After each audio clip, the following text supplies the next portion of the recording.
Music of the Renaissance.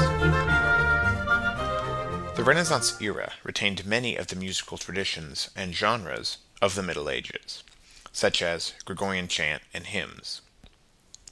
The Mass remained largely unchanged from the Middle Ages, except for changes in compositional style. The ordinary portions of the Mass remained the same 5 sections: Kyrie, Gloria, Credo, Sanctus, and Agnus Dei.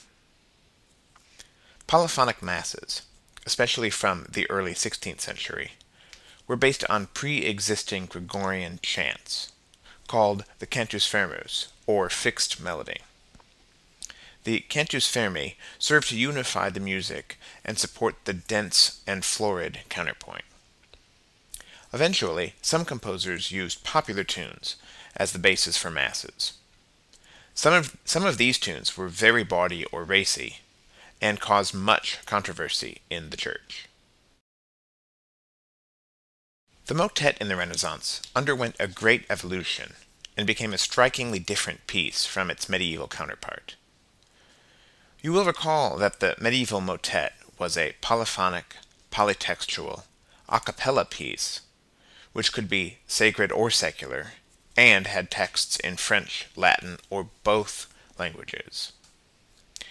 In the Renaissance, the motet became a sacred piece only, with a single text in Latin, with 3 or 4 or more voices, which were often based on a cantus firmus.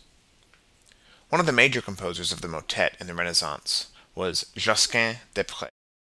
As the Roman Catholic Church was losing membership to the newly found Lutheran movement, the Church decided it had to undergo some reforms to stop the loss.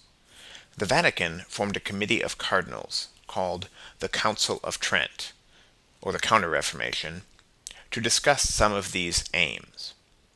The council was vehemently against the incorporation of secular cantus firmi in mass settings, and wanted to ban instruments from playing in church services. The cardinals also felt the florid counterpoint of the late Renaissance made the text of the Mass too difficult to understand. Some of the more conservative members of the council wanted to remove all polyphony from the church and return to the tradition of Gregorian chant only. Luckily, the composer Palestrina composed a Mass which satisfied the desires of the council, yet kept polyphonic writing for the choir. The Mass, which is dedicated to Pope Marcellus II, is credited with having saved polyphony in the church, although this story is likely embellished. The Pope Marcellus Mass is written for 6 male a cappella voice parts, and uses a clever device to make the text of the Mass more intelligible. He begins each section of the Mass with a brief statement of monophonic chant music before launching into the polyphony. Secular music making in the Renaissance was undertaken by both professional musicians and amateurs. Most middle and upper class families would have had a lute or keyboard instrument, and study of music was considered part of a proper upbringing, especially for young women. This opened the way for professional women musicians. The union of poetry and music in the Renaissance paved the way for 2 new secular genres, the chanson and the madrigal. The chanson, which is a French word meaning song, was a secular genre popular in the courts of the dukes of Burgundy and the kings of France. The chanson was often written for 3 or 4 voices, and was set to French love poetry.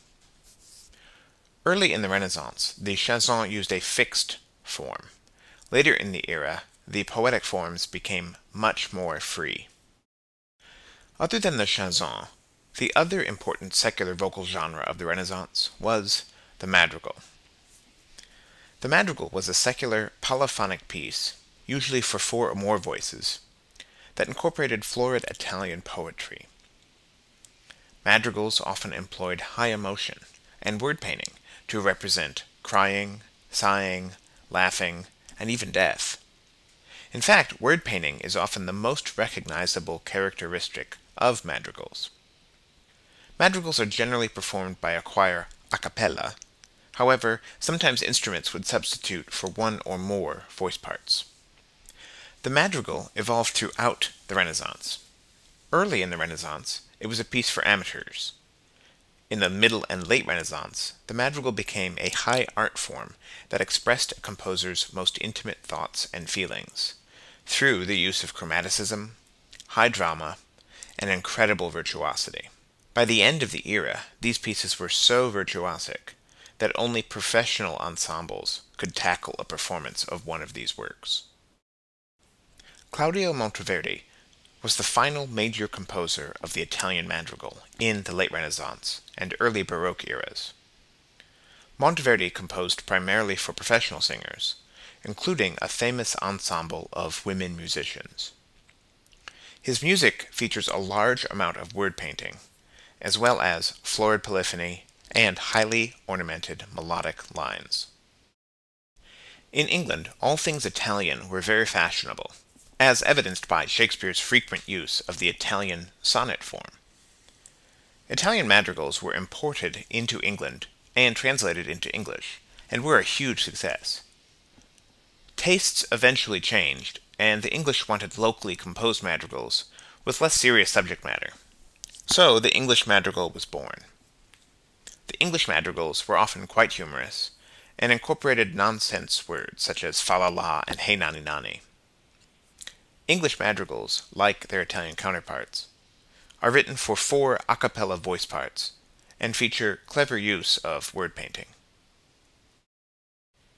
With the advent of movable type music printing, instrumental music became more popular. As in the Middle Ages, instrumental composers of the Renaissance did not specify which instruments were to play when. Any combination of available instruments could have been used for most pieces. Instrumental music was written for solo lute or solo keyboard, as well as larger ensembles. Arrangements of vocal music, including chansons and madrigals, were also very popular.